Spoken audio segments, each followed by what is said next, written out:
Well, I'm a political science major, and I personally never had this class, so I can't really talk a lot about this, but from what I understand, academia, the way I see it, is to promote debate. So the classes I've had in political science were always given 2 positions, and we would have material to cover one position, material to cover another position, and then we would debate both positions.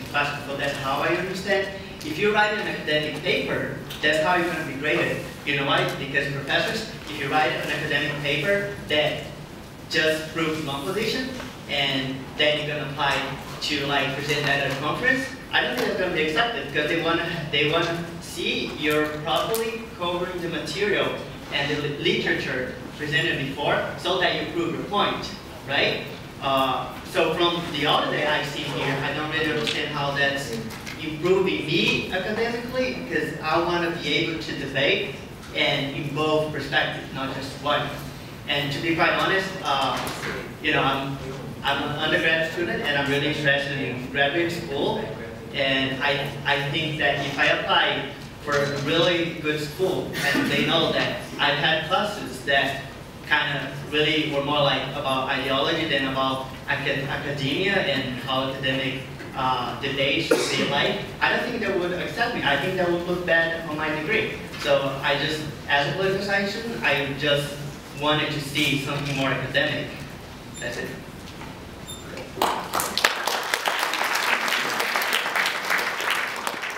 Okay, you guys, yes, I see you.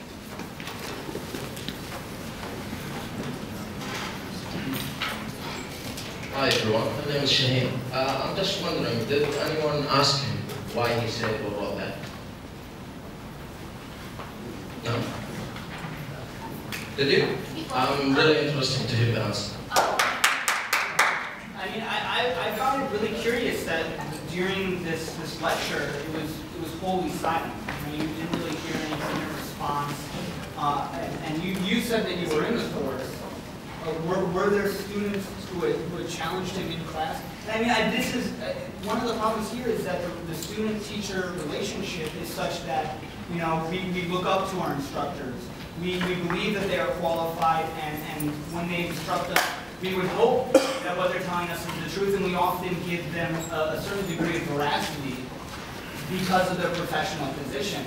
So, did students challenge him in class? Yes, for sure. And on the first day of class, or the first any time in class, he'll come out and say that he doesn't want you to agree with him all the time. Can you speak louder, please? Yeah, he doesn't have a lot of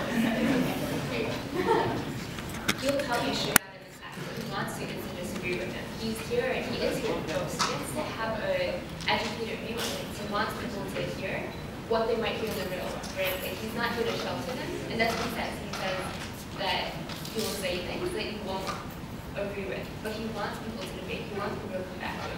Like she mentioned, if he sees that you're right, and he does see that students are right, he'll apologize and he will. And do we agree, though, that there are issues that are legitimate debates, and then there are issues that are not legitimate? Simultaneously, there are issues that are appropriate to debate in a classroom setting, and then there are those issues that are not appropriate.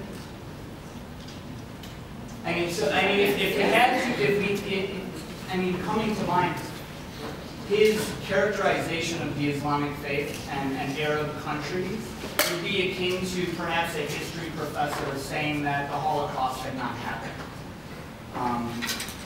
Would it be appropriate if the history teacher made that contention and then we could have a debate about that? Did the Holocaust happen or did it not? Well, I think that's an interesting example because that is a point that's being brought up. People are denying that. So that's an appropriate debate for a professor. If he wants a discussion on it. Yes. Yeah, man, nothing's up. He can say what he wants to. Well, I mean, it's a patently absurd suggestion that the Holocaust had not happened. I mean, it is. Or just so teachers says he learned those classes. Yeah. It seems to me absurd to expect that you'd be called within classes and not be made privy to these views that we're going to encounter in the real world. Those are just the harsh realities of things. We got to encounter these positions in life. Well, I mean, we don't pay people in the real world to just, I mean, whoever these people are, we don't pay them salaries to instruct us so that we can agree. I don't want to be spoon-fed anything. I want to be challenged. You've had credit forever. Can you scream